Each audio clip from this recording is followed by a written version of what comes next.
Olá, oitavo ano, sou o André, professor de Ciências. No vídeo de hoje nós vamos continuar a falar sobre energia. Vamos lá?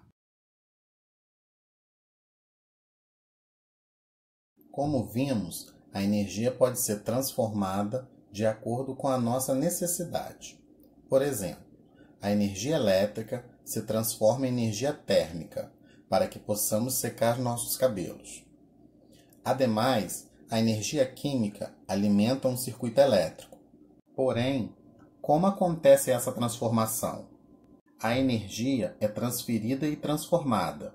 Ela não pode ser criada ou destruída. O princípio de conservação de energia é extraído dessa característica. O princípio de conservação de energia diz que a energia não pode ser criada ou destruída. Dessa forma, a quantidade de energia inicial de um processo é necessariamente igual à quantidade de energia no final desse processo. Quando dizemos que toda energia inicial dada no início de uma transformação precisa ser totalizada no final da transformação, não quer dizer que toda a energia é usada para a execução de uma ação.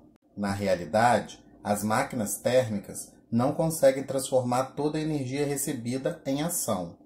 Uma parte dela é dissipada para o meio como calor. Assim, podemos entender a conservação de energia dessa maneira. Energia inicial do processo é igual à energia usada no processo mais a energia dissipada. Dizemos que a energia inicial do universo foi concebida com a teoria cosmológica do Big Bang. Nossa principal fonte de energia é o Sol, que envolve desde o processo de autoalimentação, como a fotossíntese, até os processos que demandam algum tipo de avanço tecnológico, como, por exemplo, o uso de energia solar nos carros. Em uma mesma ação, geralmente estão envolvidas várias formas de energia. Por exemplo, quando estamos em uma pista de skate, acontecem 3 processos de transformação de energia. O primeiro, quando o garoto está em cima da plataforma e parte para o repouso. Temos toda a energia do sistema oferecida pela energia potencial gravitacional. O segundo, quando esse mesmo garoto está descendo a rampa, ele adquire velocidade. Assim temos a energia potencial gravitacional e a energia cinética. O terceiro, quando o garoto chega ao solo, ele não mais contará com a energia potencial gravitacional, sendo que toda a sua energia será dada pela energia cinética. O atrito entre a pista e o skate pode diminuir a velocidade do movimento, o que caracteriza uma perda de energia para o meio.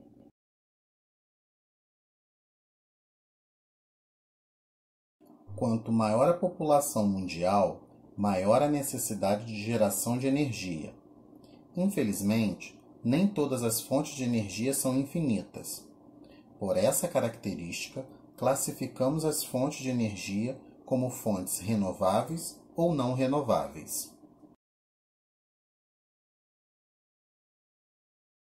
Energia renovável é aquela que tem como base as fontes derivadas da natureza, que não estão fadadas ao esgotamento ou, caso isso aconteça, terão um intervalo de tempo maior para se esgotar.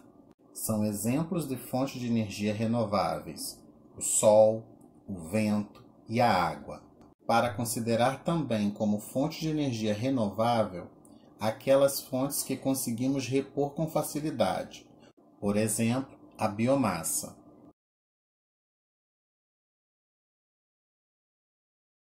A energia eólica é uma fonte de energia limpa que aproveita a energia do movimento do vento. É usada nas navegações desde a antiguidade, porém ainda é pouco explorada. Para sua instalação é necessário um local grande e afastado dos grandes centros, devido ao barulho que as pás provocam durante sua movimentação.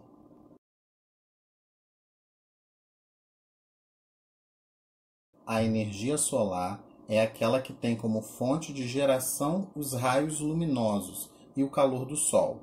Essa energia é limpa e abundante. Sua conservação para energia elétrica acontece pelo uso de placas solares.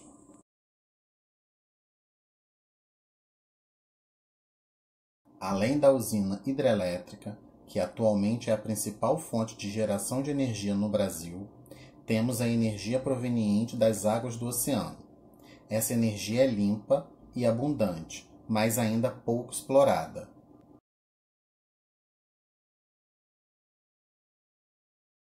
A biomassa é formada por vegetais e resíduos agropecuários, que não serão utilizados na alimentação, como palhas e folhas. Quando transformada, a energia química presente na biomassa é uma fonte alternativa ao petróleo.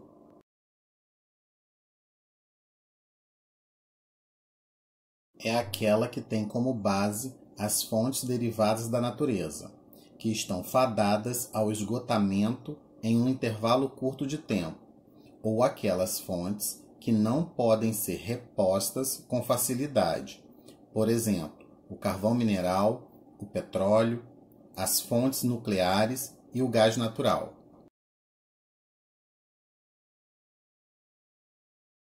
O petróleo é, na atualidade, a fonte de energia mais usada no mundo, ou seja, sua importância é de cunho econômico e social.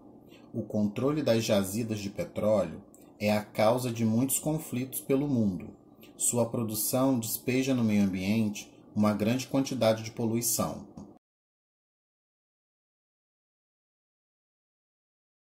O carvão mineral é utilizado como combustível desde a primeira revolução industrial. Ele é formado pela decomposição e pelo soterramento das florestas e de outras fontes de matéria orgânica. Sua exploração acontece em minas e sua produção acarreta grandes impactos ambientais, gerando uma grande quantidade de poluição do ar.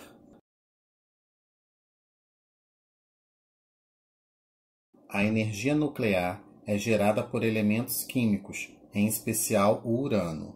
A vantagem do uso da energia nuclear é a quantidade de energia gerada a partir de pequenas quantidades de combustíveis. Apesar de não liberar poluentes no meio ambiente durante a sua produção, o risco ambiental e social de uma usina nuclear é latente. Isso acontece pela alta toxicidade de alguns elementos químicos.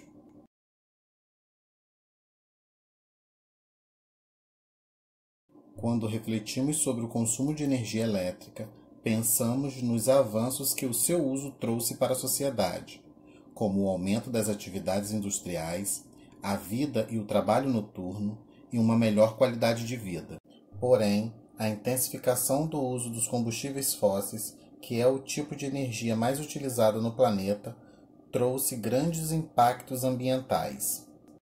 Quando temos grandes concentrações de queimadas e de queima de combustíveis fósseis, a quantidade de gás carbônico que se reúne na atmosfera naturalmente se eleva.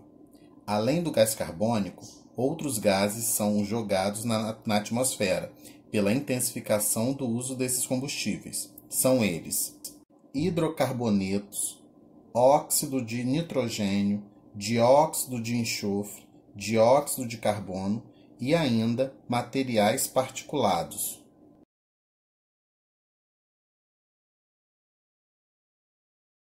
Quando o dióxido de nitrogênio e o dióxido de enxofre se combinam com o vapor de água existente na atmosfera, formam-se os ácidos nítrico, sulfúrico e corrosivo. A mistura desses ácidos com as partículas da chuva gera chuva ácida. Naturalmente, a chuva ácida é proveniente das erupções vulcânicas, que lança dióxido de nitrogênio e dióxido de enxofre à atmosfera. Porém, o intenso desmatamento das áreas verdes e a queima de combustíveis fósseis nos últimos séculos têm elevado consideravelmente o nível desses gases na atmosfera, acarretando o aumento da acidez dessas chuvas. A chuva ácida pode provocar o empobrecimento do solo e machucar as plantas já existentes, além de causar sérios problemas aos seres vivos.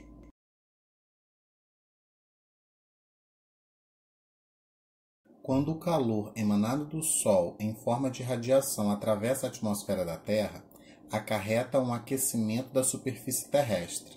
Pelo processo de reflexão, parte dessa radiação volta à atmosfera, ficando presa nas camadas mais baixas. Essa prisão da radiação acontece porque os gases do efeito estufa, óxido de nitrogênio, dióxido de enxofre e o dióxido de carbono, dificultam a passagem do calor para fora da atmosfera terrestre. Este acontecimento é conhecido como efeito estufa. O efeito estufa é um fenômeno natural e importante para a vida que conhecemos. Isso porque, sem o efeito estufa, a temperatura da Terra seria mais baixa, o que certamente dificultaria a nossa existência no planeta e eliminaria algumas espécies de plantas e de animais.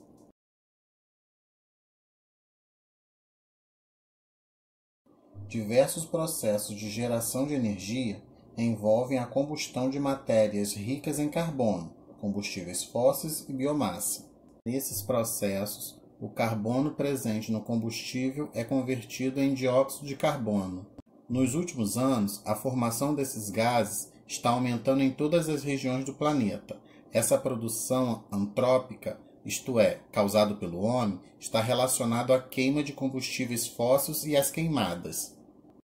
Níveis altos de dióxido de carbono podem levar ao desenvolvimento de doenças respiratórias, como rinite, asma e câncer de pulmão. A redução de emissão desses gases passa por medidas como a redução do uso de veículos individuais, privilegiando o transporte coletivo, o uso de motores mais eficientes e a redução de queimadas no manejo agrícola e nas áreas florestais. O uso de combustíveis de origem vegetal, como o álcool e o biodiesel, também é uma medida importante. Então, oitavo ano, caso tenham dúvida, me procurem na plataforma digital toda segunda, terça e quarta, sempre de 8 às 12. Estarei de plantão esperando por vocês. Tchau!